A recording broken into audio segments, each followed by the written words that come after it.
I'll never slow up, no I don't take shit, I got no.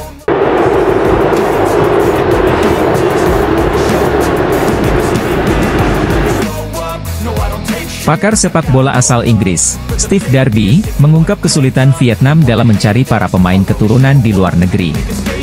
Pemain keturunan telah menjadi magnet baru di sepak bola Asia Tenggara, tidak terkecuali di Indonesia. Kehadiran pemain keturunan terbukti mampu meningkatkan kualitas timnas Indonesia asuhan Shin Tae-yong. Teranyar, timnas Indonesia lolos ke putaran ketiga kualifikasi Piala Dunia Zona Asia untuk kali pertama. Peningkatan performa skuad Garuda usai diperkuat banyak pemain keturunan menjadi sorotan publik Asia Tenggara. Sejumlah negara kini mulai diminta untuk mempertimbangkan penggunaan pemain keturunan, termasuk Vietnam. Pakar sepak bola asal Inggris, Steve Darby, menjadi salah satu tokoh yang mendukung hal tersebut. Menurutnya, Federasi Sepak Bola Vietnam harus mulai mencari pemain-pemain keturunan di seluruh dunia. Kabar baru terkait sosok pemain keturunan Indonesia dikabarkan oleh staf ahli Kemenpora, Hamdan Hamedan. Hamdan menyebut nama Mauro Zejustra yang masuk dalam radar pencarian pemain keturunan Indonesia. Hamdan Hamedan mengatakan bahwa Mauro Zejustra sangat ingin membela timnas Indonesia. Hamdan pun mengatakan bahwa ia sudah mengumpulkan semua data permainan Mauro Zejustra. Tahun lalu kami mencantumkan beberapa opsi pemain depan diaspora. Mauro ini masuk dalam daftar 10 pemain potensial depan, tulis Hamdan dalam akun Instagram pribadinya.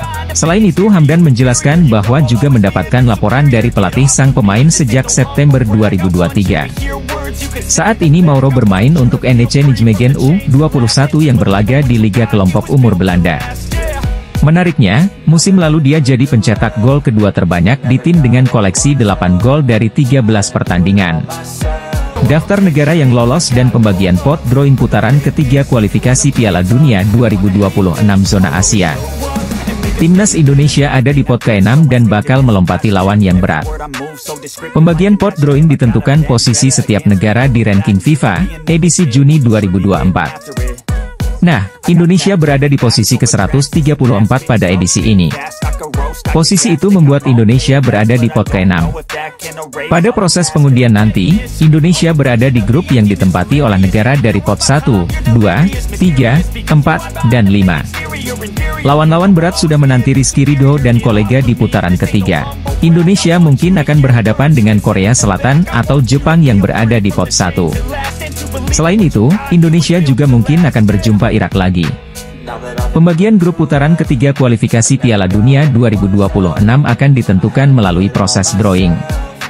Mantan penyerang mematikan milik timnas Indonesia, yakni Kurniawan Dwi Yulianto, mengungkapkan pendapatnya soal skuad Garuda besutan Shin Tae-yong. Seperti diketahui, timnas Indonesia kembali mendapatkan pamornya baru-baru ini. Hal itu tak lepas dari sejumlah prestasi yang dibukukan oleh Witan Sulaiman dan kawan-kawan. Euforia akan timnas kembali menggeliat sejak 2021 silam. Saat itu tim Merah Putih menjadi runner-up Piala AFF 2020.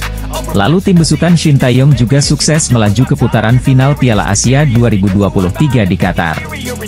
Saat bertanding di ajang antar tim Asia pada Januari 2024 lalu, skuad Garuda sukses melaju ke babak 16 besar untuk pertama kalinya.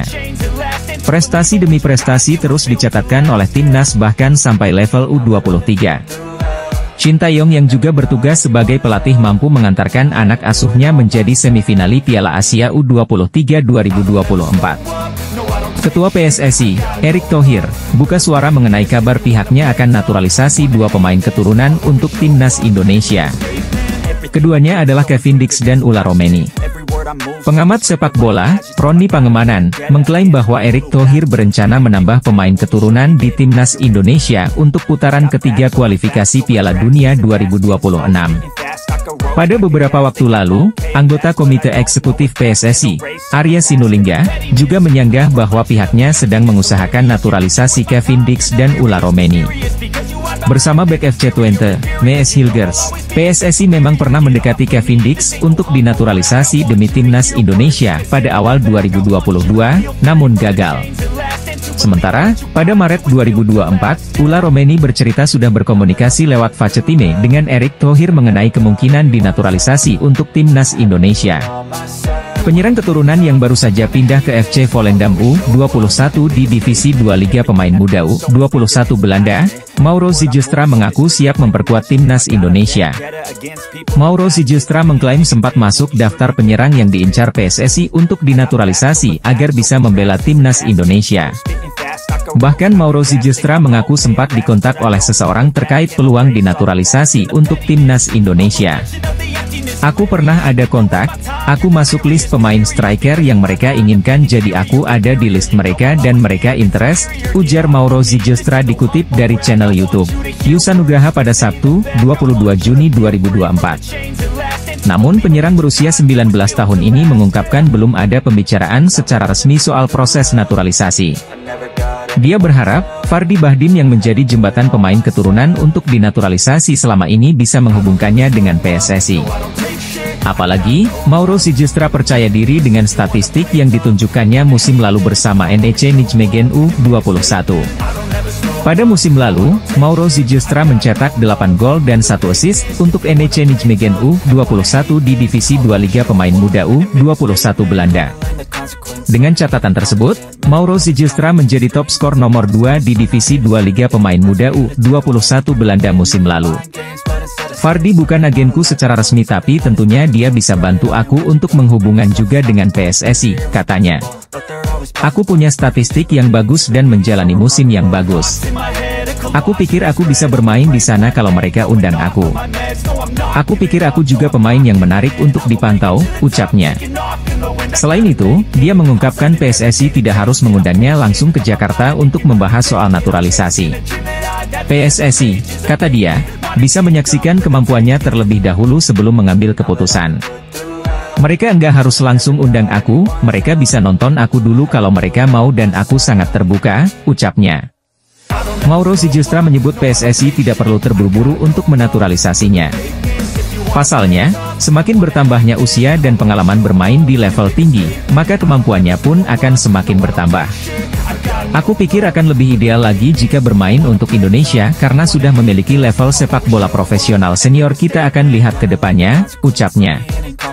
Pakar sepak bola asal Inggris, Steve Darby, mengungkap kesulitan Vietnam dalam mencari para pemain keturunan di luar negeri. Pemain keturunan telah menjadi magnet baru di sepak bola Asia Tenggara, tidak terkecuali di Indonesia.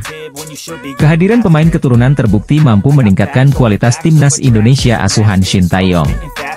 Teranyar, timnas Indonesia lolos ke putaran ketiga kualifikasi Piala Dunia Zona Asia untuk kali pertama. Peningkatan performa skuad Garuda usai diperkuat banyak pemain keturunan menjadi sorotan publik Asia Tenggara. Sejumlah negara kini mulai diminta untuk mempertimbangkan penggunaan pemain keturunan, termasuk Vietnam. Pakar sepak bola asal Inggris, Steve Darby, menjadi salah satu tokoh yang mendukung hal tersebut. Menurutnya, Federasi Sepak Bola Vietnam harus mulai mencari pemain-pemain keturunan di seluruh dunia. Sepak bola Vietnam harus segera memulai pencarian pemain profesional keturunan Vietnam yang bermain di seluruh dunia. Barangkali, para pemain tersebut memiliki rasa patriotisme dan kebanggaan yang tak kalah dengan pemain kelahiran Vietnam. Oleh karena itu, saya sangat mendukung naturalisasi dan penggunaan pemain berdarah Vietnam, seperti memiliki orang tua atau kakek nenek yang berkewarganegaraan Vietnam. Sangat masuk akal bagi para pemain ini untuk mengenakan seragam tim nasional. Gunakan jejaring sosial sebagai alat yang berguna untuk mencari. Namun jika VFF ingin mengikuti jalur naturalisasi pemain keturunan Vietnam, mereka harus mulai mengerahkan jaringan pencarian profesional di tempat-tempat dengan komunitas besar Vietnam seperti Amerika Serikat, Australia, atau Eropa Timur. Ada banyak pemain berbakat, baik pria maupun wanita, yang bermain di negara-negara tersebut. VFF perlu secara aktif mengupayakan dan memperhatikan sumber daya manusia ini, kata Darby, dikutip dari Dantri.com. Lebih lanjut, Darby menentang penggunaan pemain naturalisasi yang tidak memiliki garis keturunan Vietnam. Sebaliknya, saya menentang penggunaan pemain naturalisasi yang bukan berasal dari Vietnam. Ini hanya menciptakan pemain bayaran dan agen akan memanfaatkannya untuk mendapatkan keuntungan, ucapnya. Meski begitu, Darby tidak menampik adanya kesulitan dalam mencari pemain-pemain keturunan Vietnam. Ia mengatakan bahwa bagian tersulit adalah menemukan pemain keturunan yang ayahnya tidak berasal dari Vietnam. Pasalnya, orang-orang Eropa biasanya menggunakan nama belakang ayah mereka. Bagian tersulitnya adalah menemukan pemain yang ayahnya bukan orang Vietnam, karena orang Eropa menggunakan nama belakang ayah mereka. Selain itu, jaringan pencarian pemain asing berbakat juga perlu ditingkatkan. Tidak hanya mengandalkan beberapa video yang diposting di YouTube atau pendapat agen pemain, lanjut Darby. Di sisi lain, klaim menarik dilontarkan media Vietnam perihal kondisi Elkan Bagot saat ini yang dinilai tengah dilanda kesedihan usai absen membela timnas Indonesia. Nama Elkan Bagot tengah jadi sorotan publik Vietnam pasca absen membela timnas Indonesia di kualifikasi Piala Dunia 2026. Siapa sangka sosok bek dengan karir mentereng di Liga Inggris itu mendadak hilang dari rencana Shin Tae-yong dan timnas Indonesia. Prahara playoff Olimpiade Paris 2024 sampai meruncing hingga 2 laga terakhir putaran kedua kualifikasi Piala Dunia 2026.